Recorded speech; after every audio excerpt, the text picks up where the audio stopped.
প্রচণ্ড গরমে ছেলের বায়না দুজনে মিলে রওনা হয়ে গেলাম হাওড়া উৎসব দেখতে। হ্যাঁ, রামরার তলায় বসেছে হাওড়া উৎসব।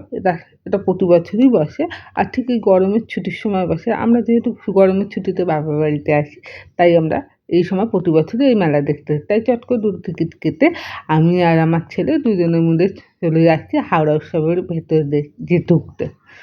মেলাটা ভীষণ বড়, আর মেলা মনে জানেন সবথেকে সবারই বেশ আনন্দের জিনিস, নানা রকম জিনিস কিনবো, দেখবো, ভীষণ ভালো লাগে। আর আর বাচ্চাদের তো আর কিছু বলার নেই, এটা কিনবো ওটা কিনবো, নানা রকমের বায়না। আমি ওকে বললাম চল আগে সমস্ত জিনিসগুলো দেখি, তারপরে কিনবো। কিন্তু সেটা সমানে একই কথা, মা তোমাকে কিছু কিনে দিচ্ছ না, আর তুমি শুধু আমাকে মেলাটাকে ঘোরাচ্ছ, এই গরমে আমার ভালো লাগছে না।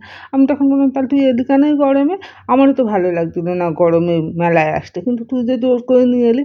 যাই হোক, তারপর বললাম চল না একটুখানি ঘুরে ভালো করে মেলাটা দেখে নিই, তারপরে আমরা কিনবো। আর সেই পাকা পাকা আমিও একটু যা হওয়া, একটু হার কানের, কোথাও একটু শাড়ি, এগুলো দেখতে ভালোও লাগে। আর এটা হচ্ছে সেলফি স্ট্যান্ড, সেটা কিছুতেই ছবি তুলবে না, দেখেছে মুখটা কেমন। এরপর আস্তে আস্তে বলে চলো নাগরদোলার দিকে যাই। আমি বললাম চল তাহলে নাগরদোলার দিকে যাই। তাই দুজনে মিলে এবার এই নাগরদোলার দিকটা, কি বিশাল বড় বড় নাগরদোলা, আমার তো ভীষণ ভয় লাগে। তোমরা কারা কারা ভয় পাও আমাকে একটু জানিও। এবার বাবু বলেছে আমার খুব খিদে পেয়েছে। আমি বললাম তাহলে চল কী খাবি? এই বললো তাহলে পাপড়ি চাট খাবো।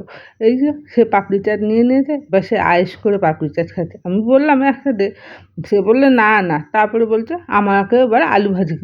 আমি আলু ভাজিটা আবার কি? তখন বললো চলো তুমি চলো, ওখানে হচ্ছে। তারপর দেখলাম সত্যি তো, আমি তো ফেসবুকে অনেকবার দেখেছি এগুলো, বেশ সামনে থেকে বানানো দেখছি, আর গরম গরম ভেজে দিচ্ছে, বেশ ভালোই লাগছে দেখতে। আমি ওকে বললাম তুই খাবি? বললো হ্যাঁ আমাকে এটা কিনে দিতে হবে। আমি তো এটা আলু ভাজা। বললো না আমাকে এটাই কিনে দিতে হবে, এর উপরে মেয়োনিজ দিয়ে, তার নাকি দারুণ লাগে। আমি বললাম ঠিক আছে তাহলে চল খাই।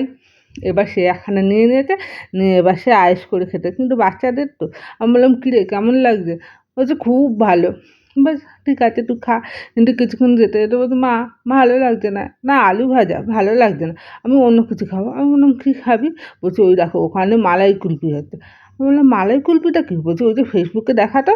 আমি বলছি সত্যিই তো, বাচ্চারা এখন কত কিছু জেনে গেছে, আমরাও দেখেছি ফেসবুকে। আমি চল তো বানানোটা দেখি। তাই কিছুক্ষণ দাঁড়িয়ে দাঁড়িয়ে দেখলাম, আর বেশ ভিডিও করলাম। তারপরে নিয়ে নিলাম 2 প্লেট মালাই কুলফি। আমি কেমন লাগে কী জানি, কোনো দিন তো খাইনি।